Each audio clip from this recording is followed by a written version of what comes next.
Welcome, everybody, to another episode of Strife's Sanctum podcast. My name is Citizen Strife, and this week's anime review is Casshern Sins. So, Casshern was a show in the late 70s, early 80s-ish era. I believe it was Tatsunoko. It was kind of those, like, Tatsunoko robot shows, not Super Sentai, but in kind of that similar vein. Straightforward, you fight an evil guy, all that stuff. I don't know if that's actually been on like recent television or show, or if they have the licensing for that sort of thing, but a couple of decades later, Funimation and other shows got the rights for Casshern Sins, which was kind of a reboot.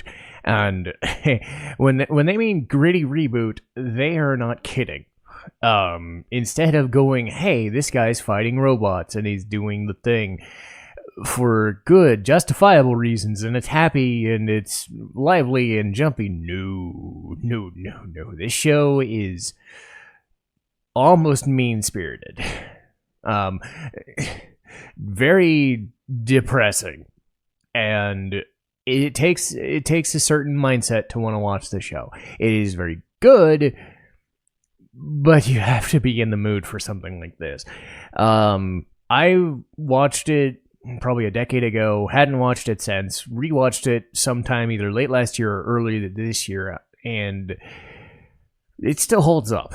I'd say it was about 2008, 2009, give or take, was when this came out. I could be wrong.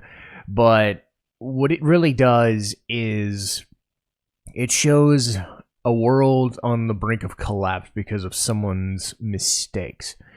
And what they do when they're confronted with said mistakes and the people that they've hurt.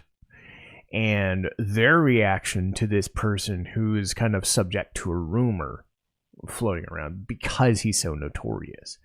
But Casshern is voiced by Eric Vale in the English version. Eric Vale was in tons of freaking Funimation stuff, and Phoenix Wright among them as Phoenix Wright. But in this, Casshern is the titular character from the old show. In this continuity, because they kind of warp it just enough that it's not the same people in a way. The idea is that a character known as Luna, a goddess known as Luna, voiced by Trina Nishimura, she is her thing is that she can apparently grant immortality to those who need it, or immortality to anyone who finds her. This goes awry, and this robot known as Breaking Boss, voiced by J. Paul Slavens, he is kind of the main lead bad guy in the original show. In this version, he's kind of conspiring to help create or use Casshern and several others. He commissions them as assassins against Luna because he thinks that doing so will make sure that robots exist rather than humanity. So he has this like, I'm better than you mentality, as most villains do. What he ends up not realizing is by killing Luna, and this is Casshern's doing, it sets in motion this thing known as ruin. And the entire world is collapsing in and on itself. Like poison gas, bad shit happens, and it's causing robots and humans to die. Robots end up surviving a little bit longer, but they still deal with it. And instead of like dying to the poison, they corrode and rust away and break apart. So they die. So nobody is safe. Except for Casshern, for whatever reason, and I forget if the show actively explains it. I'm sure it does, but the mechanisms of why he can survive it when nobody else can ends up fostering this rumor. And that's something that Breaking Boss himself actually starts, is that if somebody eats Casshern's body, they gain immortality. It's kind of the story. Oh God, what was that mythological one they do? Kudan, maybe. I want to say no. It was mermaids. I think it was mermaids. If you, and I have seen this in other shows like yokai stuff. If you eat a mermaid's flesh, you gain immortality or something of that nature. One of the two. So the weirdest thing is a similar concept applies here. That if Casshern is eaten, apparently you can stop the ruin. That's obviously not the case, but the mechanism is there to just have everybody going after him. And he doesn't get off scot-free either. He knows what he did. He killed Luna under the guise of orders. So he caused it. And there's not much he can do about it. He was misguided and did it, and it was bad. So he just has to live his life knowing that he's caused catastrophe on a global scale. You can kind of tell the tone of the show from there. This guy being chased and, can't go anywhere normally because if people notice him, they're just going to go after him. So he's trying to atone. He's also trying to stay out of public view as best he can, but help where he can. But he's a murderous robot of some description. He's capable of basically destroying anything he wants to.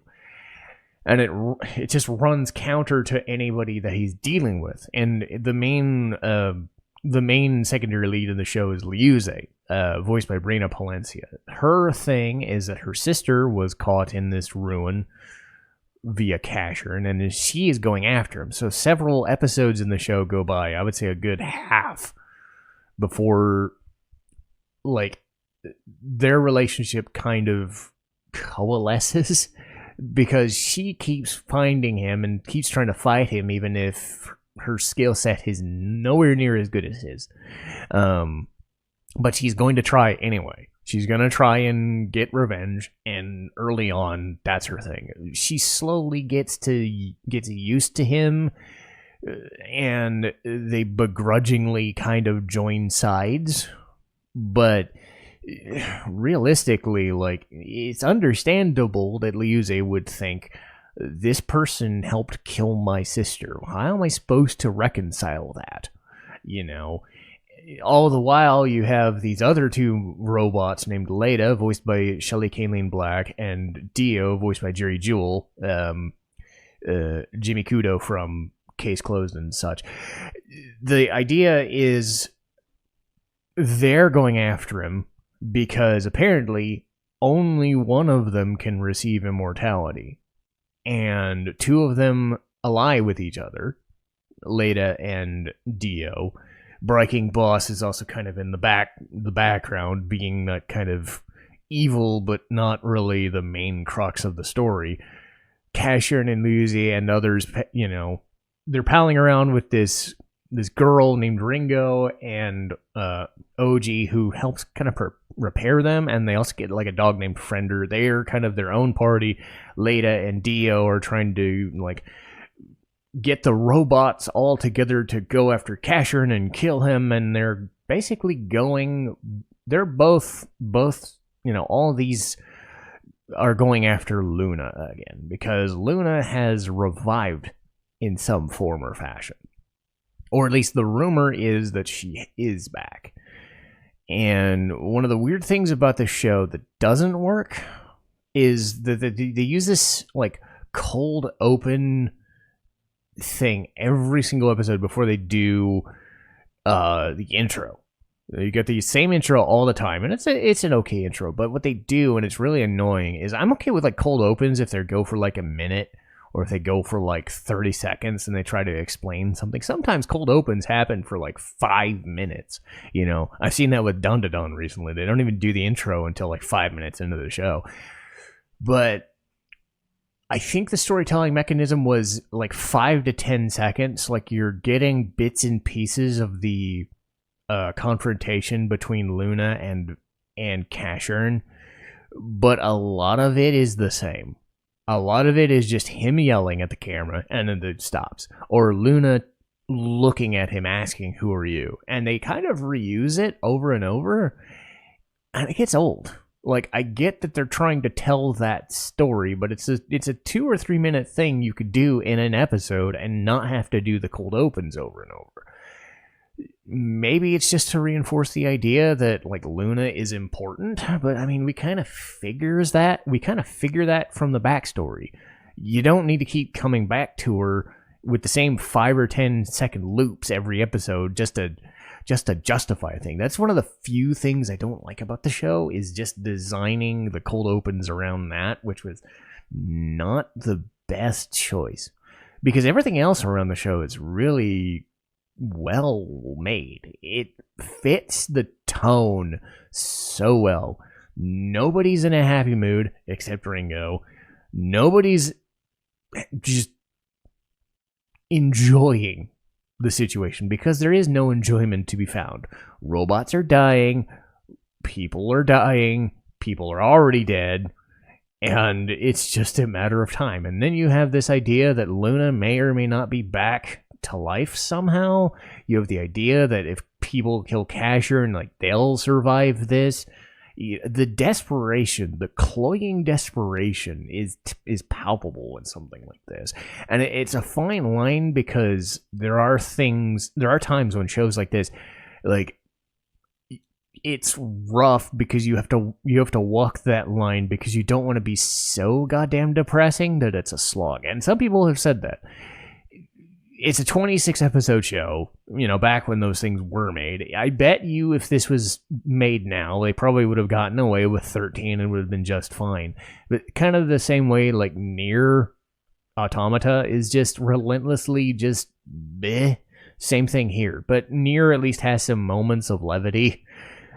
They don't really in this. It is not meant for comedy. I've talked before about kind of the percentages and the slants of, like, comedy versus drama. This is definitely like 85% drama, if that, maybe even 95% drama, and intense. Just, you have to be in the right mindset for it.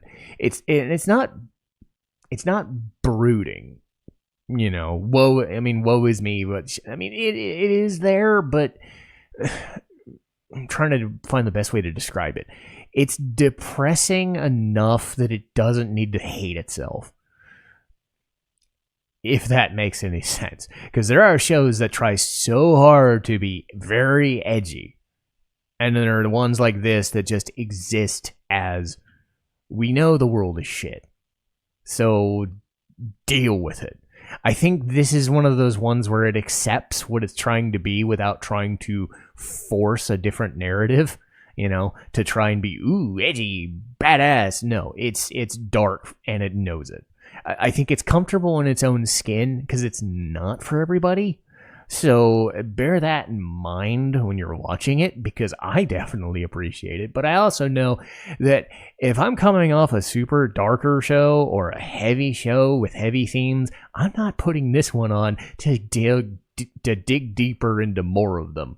So if you're coming off like a comedy and you need a drama and a darker one to balance it out, sure. But be forewarned, this is intense. And I do agree that the pacing of the show is slow, because again, this was back when 26 kind of was the standard, right before they started switching to the 13, the 13 per season model. So there's a lot to dig into, but it may or may not be everyone's cup of tea. Certainly was for me. But you have to be in the right mode for it. So I would not suggest watching Nier and then this back to back, if that makes any sense. But this one, it was kind of a short one, review wise, because it's tough to dig into things with how slow it is without going into spoilers territory. So I just wanted to go over kind of the vibe of the show and explain that part of it more than anything else. But this one was a nice, easy one to do. Let me check the schedule here.